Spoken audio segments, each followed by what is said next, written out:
Hola queridísimos y bienvenidos al segundo episodio de la segunda temporada de este podcast. Espero que estén quedándose en casita para ayudar a frenar la pandemia y que puedan llevar la cuarentena con buen ánimo. Es un buen momento para revisar sus finanzas, evaluar cómo mejorarlas y hacer planes para cuando termine la cuarentena. Concéntrate en tus proyectos y el tiempo va a pasar mucho más rápido. El tema de hoy viene a petición de ustedes en Instagram. Recuerden que pueden siempre escribirme en Finanzas para Millennials Podcast con dudas, quejas, críticas, felicitaciones, temas que quieran, etcétera, lo que se les ocurra. Bueno, yendo al grano, el tema de hoy tiene que ver con el emprendimiento y cómo dar el salto de autoempleado a empresa. Hay que partir por el principio. ¿Cómo se emprende? Bueno, si no has escuchado el capítulo Oda al Emprendimiento de la temporada 1 de este podcast, allí te doy todos los datos para partir, ideas, inspiración y qué se necesita, incluso con algunas historias de éxito. Todo en tan solo 10 minutos. Así que ve, escúchalo y después vuelve a este. Y si estás andando por ahí, que no deberías, y solo te descargaste este, igual te cuento que el emprendimiento es algo que puede hacer cualquier persona con cualquier nivel inicial de recursos y solo requiere mucha dedicación y andar con los ojos abiertos para encontrar las oportunidades de negocio que pueden impulsar tu emprendimiento. Empecemos hablando del tema de los recursos. En aquel capítulo les mencioné un caso de un emprendedor chileno que partió con tan solo 6,000 pesos, que sería más o menos unos $10, por lo menos en aquel momento. Usó ese dinero para hacer unos sándwiches y los vendió todos. Al día siguiente compró más material e hizo más sándwiches y de nuevo los vendió todos. Y así. Hoy en día es una empresa exitosa, millonaria, así que no hace falta partir con mucho dinero para poder hacer un buen negocio. No obstante, estamos todos claros de que muchos emprendimientos son difíciles de empezar sin tener los recursos suficientes o teniendo solamente $10. Así que en general hay que buscar algunas alternativas. Aquí van varias ideas. 1. En general todos los países tienen programas de impulso al emprendimiento o a la innovación. Habría que revisar en tu país cuáles hay y qué requisitos tienen. A veces ofrecen montos incluso desmedidos y no es difícil acceder a ellos. Revisa siempre las condiciones, pues por ejemplo en Chile hay algunos fondos concursables que simplemente te dan el dinero y después tienes que rendir cuentas de lo que hiciste con este y listo. Y otros son préstamos. Y ahí habría que comparar las condiciones de esos préstamos en relación con las de un préstamo bancario cualquiera, porque de repente puede no convenirte. 2. Siempre existe la opción de un préstamo bancario, pero ahí tienes que evaluarlo muy cuidadosamente, porque si al negocio no le va bien, después te quedas sin el negocio y con la deuda. Así que a menos que vaya a ser un negocio segurísimo y estés dispuesto a dedicarle todo el tiempo y esfuerzo que requiere un nuevo negocio, no es mi opción favorita. La tercera es que puedes conseguir inversionistas. Si tienes una idea muy buena para un negocio, puedes buscar inversionistas que quieran poner plata en ese negocio para después ganarla de vuelta con intereses cuando le vaya bien. O también les puedes ofrecer un pago mensual una vez que empiece a dar números verdes. Lo bueno de esta alternativa es que los inversionistas saben, es importante que se los digas también, así te liberas un poco de responsabilidad allí, que toda inversión conlleva un riesgo. En este caso el riesgo es que al negocio no le vaya bien, así que a diferencia de un préstamo bancario no quedas debiéndoles si al final no funciona. Lo malo de esto es que sí van a venir a pedirte explicaciones, así que primero tienes que venderlo muy bien para engancharlos y si al final no le va bien tienes que asegurarte de tener todo el respaldo, de que tú cumpliste con tu parte y has hecho todo el esfuerzo por sacarlo adelante. Aquí quiero hacer un inciso, y es que si a un negocio no le va bien, es importante que veas por qué y qué se puede hacer para mejorarlo antes de abandonar la idea. Por esto también es bueno que no te gastes todo el presupuesto en el negocio y tengas una parte como colchón en caso de que algo salga mal para poder darle un nuevo impulso. La cuarta opción es el autofinanciamiento.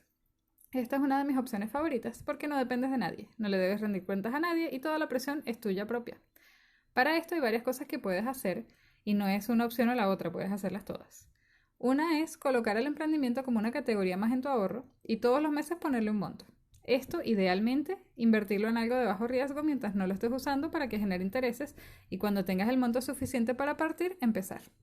Otra cosa que puedes hacer es buscar cómo ganar dinero extra. Allí te recomiendo escuchar el capítulo Cómo hacer dinero adicional a tu trabajo fijo de la temporada anterior de este podcast para que te dé algunas ideas.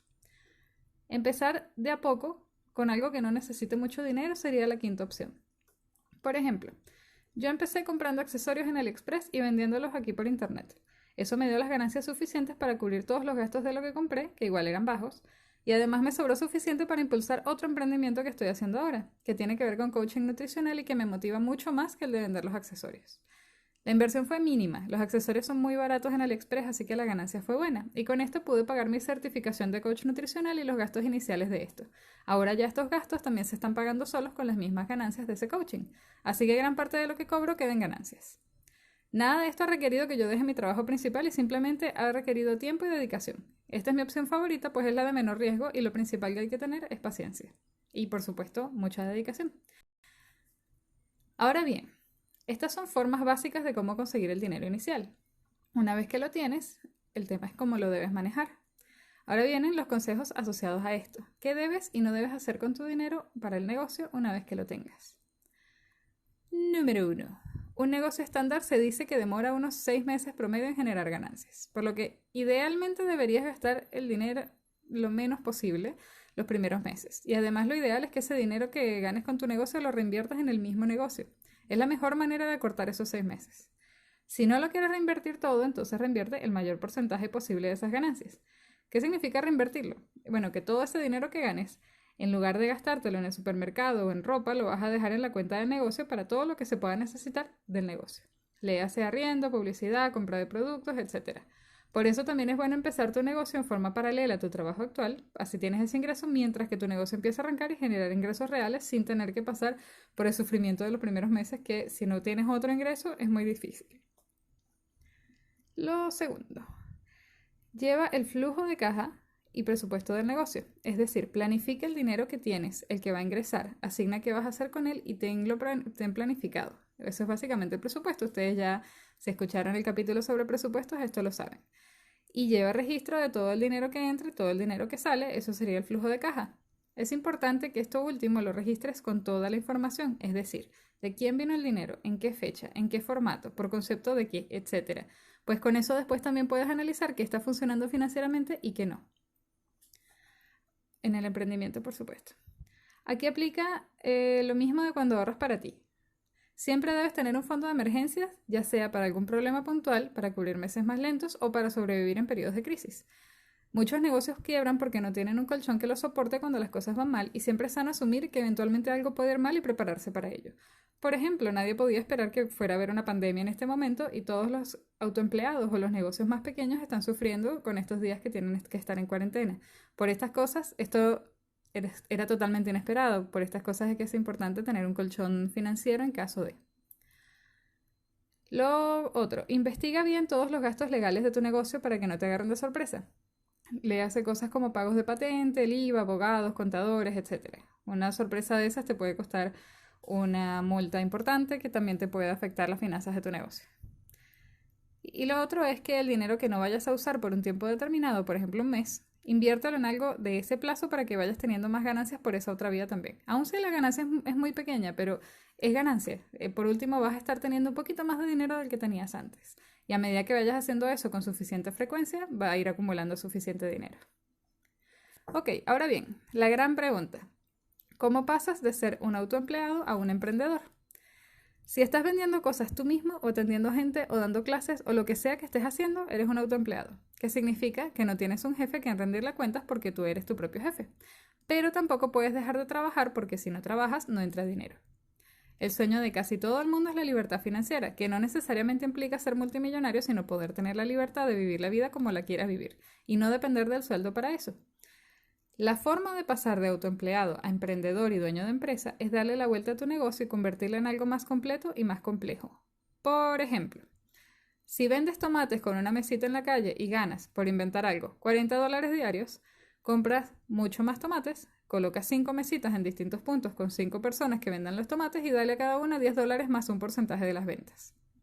Suponte que sacas $25 de cada mesita diariamente, estás ganando $125 en lugar de los 40. Y de repente tú ni siquiera tienes que estar ahí. Basta con que compres los tomates, que es algo que también después puedes delegar, y veas que todo está funcionando bien con las 5 personas que están vendiendo por ti. Otra idea, haces alguna manualidad. Le enseñas a 5 personas y a cambio ellas te ayudan a completar tus pedidos. Eso te permite hacer pedidos más grandes y a medida que vaya bien, ellas también se llevan un porcentaje. Supongamos por otro lado que eres nutricionista y quieres escalar tu negocio porque trabajas en una clínica y te gustaría ganar más. Bueno, además de atender tu gente por tu cuenta, siempre puedes aliarte con algún experto en deportes y un psicólogo y montar un centro de servicios integrales para gente que quiera perder peso y volverse más saludable, por ejemplo. ¿Estás viendo el patrón en esto? El secreto del crecimiento está básicamente en agregar más gente a tu negocio. Pero ojo, que eso lo tienes que hacer de forma progresiva e inteligente. Algunas personas podrían ser más perjudiciales que beneficiosas para tu negocio y eso es algo para lo que tienes que estar preparado. Por otro lado, si te asocias con alguien de toda tu confianza, igual es posible que tengan discusiones respecto de la visión que tiene cada uno sobre cómo se debe llevar el negocio. Otra alternativa es la de los tomates. Puedes simplemente aportar los clientes o el material y que los demás sean subcontratados, de manera que si uno no funciona buscas a otro y si algo no te gusta lo cambias porque no tienes que verificarlo con nadie. Todas las opciones son válidas, depende mucho de tu personalidad y la personalidad de aquellos con los que vas a empezar a trabajar. Pero el trasfondo fundamental del asunto es que jamás vas a dejar de ser un autoempleado si el único empleado de tu empresa eres tú. Que al principio no tienes suficientes ingresos para poder pagar un sueldo. Bueno, eso es normal. Si no alcanzas un sueldo, siempre puedes contratar a la gente para hechos puntuales y que ganen una comisión de lo que hacen. Mucha más gente de la que crees está dispuesta a eso. Y como con eso, seguramente el negocio crecerá mucho más, entonces en lo que tengas suficientes ingresos ya vas a poder contratarlo formalmente. Ahora viene una recomendación muy personal. Si tienes ya tu emprendimiento, genial. Pero si estás dándole vueltas a qué hacer y los costos de todo se te hacen imposibles, considera que uno de los mejores negocios es el de ofrecer tus conocimientos. Pueden ser cosas que ya sabes o puedes certificarte en algo, incluso de forma online, y ofrecerlos. Por ejemplo, eres bueno en matemáticas y puedes enseñar matemáticas de forma particular.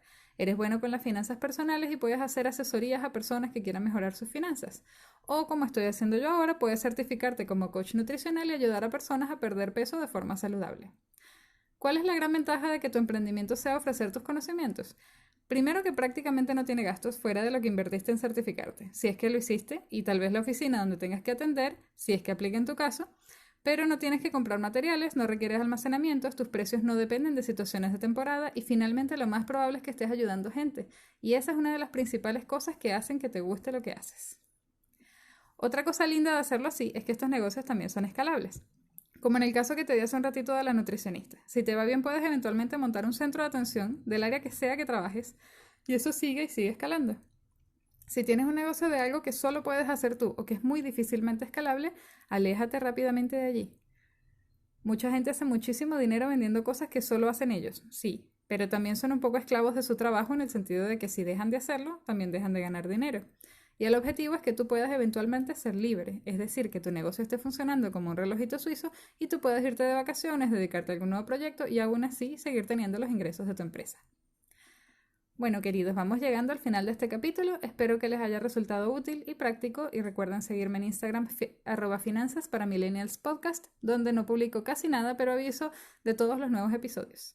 Por allí puedes también mandarme cualquier duda y la responderé en el siguiente capítulo, por supuesto de forma totalmente anónima para quien hizo la pregunta. Bueno, nos escuchamos entonces la próxima semana. Mucho ánimo y chao.